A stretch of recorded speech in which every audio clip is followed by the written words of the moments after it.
everybody, it's Jazz. Hope you're keeping well. Welcome to a very special SW Palm Speedpaint.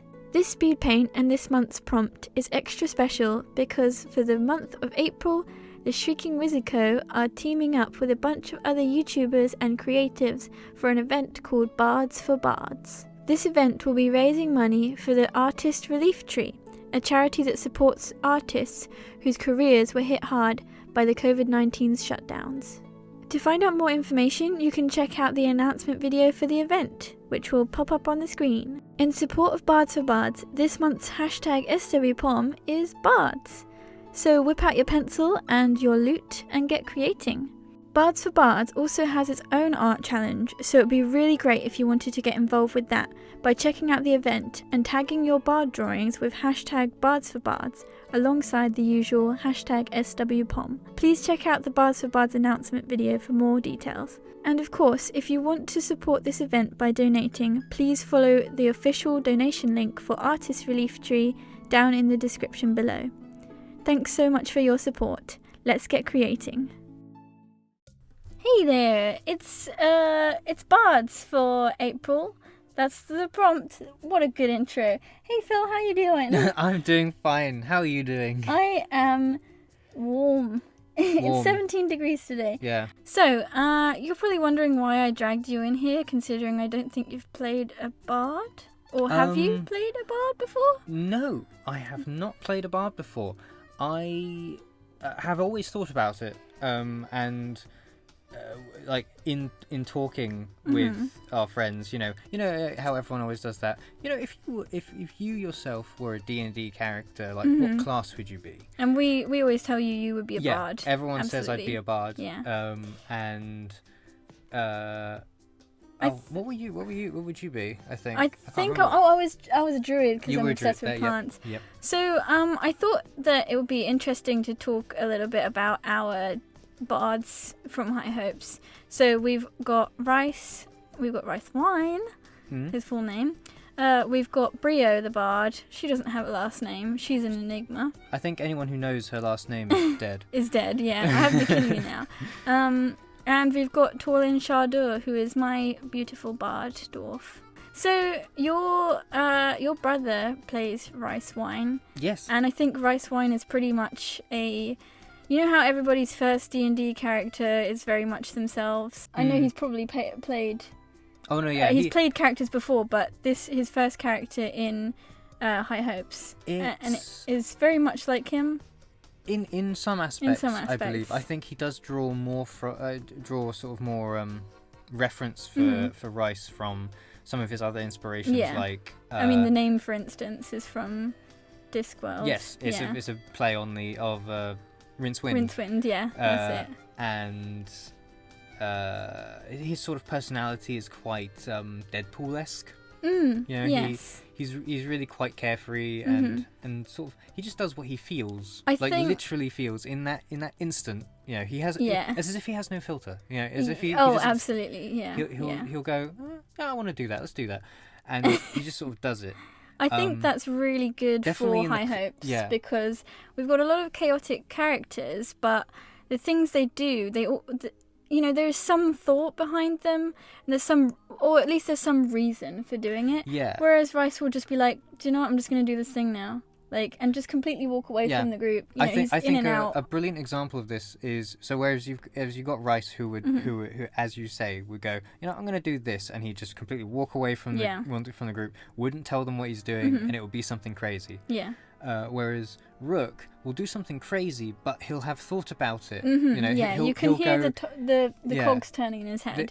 This crazy thing will set something into motion, which will eventually get the outcome that we want. Yeah, exactly. So Brio the Bard, again, we don't really... I mean, these are two characters that we haven't really seen that much, because they sort of come in and out sort of as they please, really. Yeah. They're both very... well, she's carefree in a different sense that she doesn't give a shit. She does not care what anyone else thinks. She will not take crap from anybody. And I think you need that, absolutely. You need that strong sense. I mean, just in sort of in general as a quote unquote artiste, you do sort of you need to have that. I will take constructive criticism, but if people are just being negative, you don't need to take that. Don't take that from honestly, anybody. though, I don't think she would even take constructive criticism. She is fully like her own woman. Oh yeah, absolutely. Her own goblin. Yeah. Whatever. She will do what she wants when she wants. It's just wonderful, and she's just nuts. And then obviously on the other end of the spectrum, you have Torlin, who is just a complete ray of sunshine. We've heard a lot about Torlin though, so I probably won't talk very much about her. But she is wacky. She is wacky. She's completely wacky. They're all very wacky in their own ways. They're all very crazy, kind of chaotic in their own ways. But yeah, Torlin's wacky, but she's just delightful, and she's kind, and she wouldn't do something to hurt somebody unless like she had to. Yeah. Didn't I hear a story that she because I think a guard was going to take her loot, she threatened to pee on it so that it would disgust him to not take it. She did pee. Oh, she did pee on it. Oh, okay. I thought it was just a threat, but okay. Nope. Anyway, so our 3 bards that we currently have in High Hopes. Interestingly, all musicians. All musicians, yeah, interesting, because bards don't have to specifically be musicians. I think that's the typical thing when people hear bard is instantly that, as a musician sort of thing, and I think that's classically what you're supposed to associate it with, but it could be like a comedian or a mime or something like that. You know? With the realm of imagination, you're allowed to sort of go further with it, and you can sort of you can stretch it to be a bard can be an actor, a performer, or some sort, a gymnast, a politician even. There you go. Yeah, I think that's the beauty of a bard. It is really great. I do like that. So the class bard is really quite wide of a thing. Like, you could do anything with it. You have a character and you're not quite sure what class they should be. A lot of characters can fit into that class because you can sort of mold it to be whatever you want it to be. Yeah, you can focus it down a specific like a bardic route, route, or even become like a sort of jack of all trades type bard. Yeah. I love bards. They're so fun to play.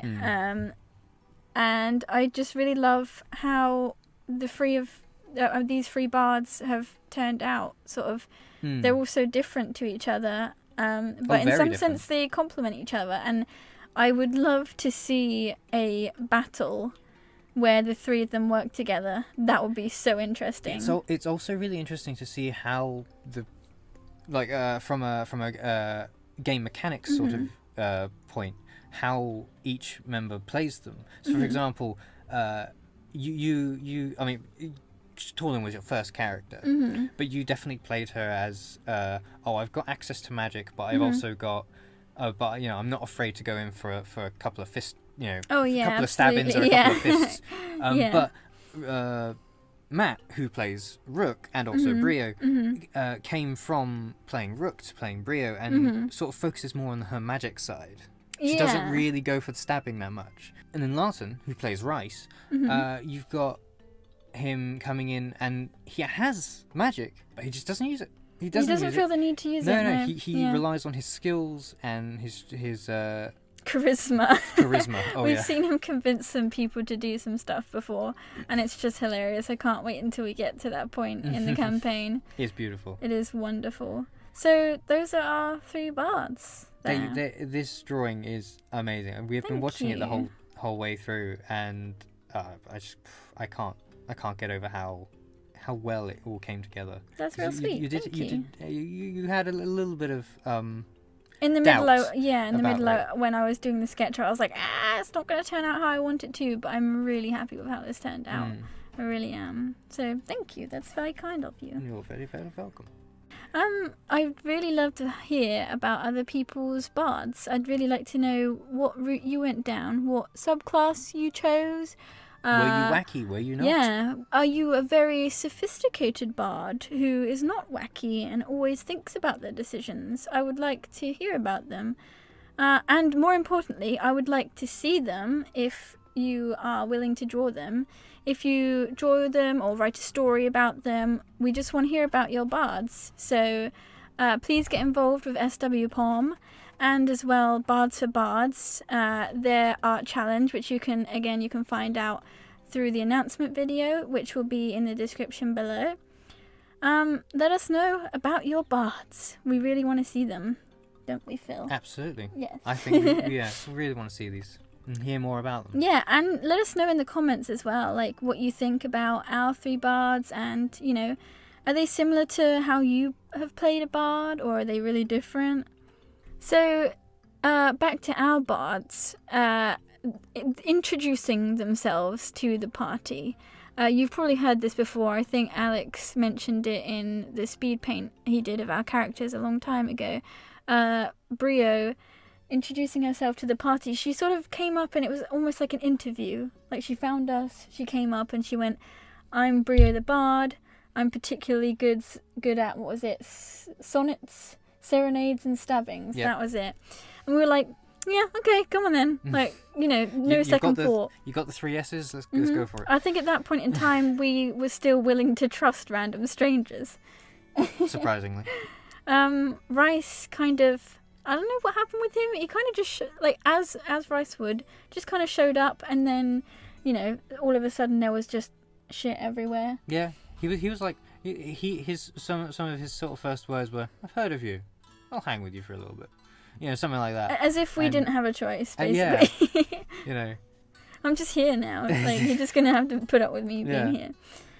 And then Torlin, of course, has been there from the very start. From the beginning, the OG.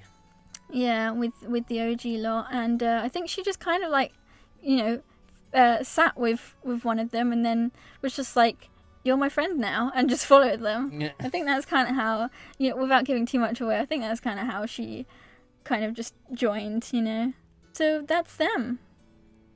Thanks for joining me, Phil, and for chatting about our lovely bards. Thank you for having me. It's always great to sort of apologies if I did, but blurt about it's great. D&D and the mechanics. I love D&D. That's why I love bringing you in here, because you're great to have a chat with. I hope you all enjoyed this video, and please do get involved with SW Palm and with Bards for Bard. If you want to donate to the event, the Artists Relief Fund link is down in our description below. We'd be very grateful for that. Thank you very much, and we'll catch you soon. See you later. Bye-bye. Bye.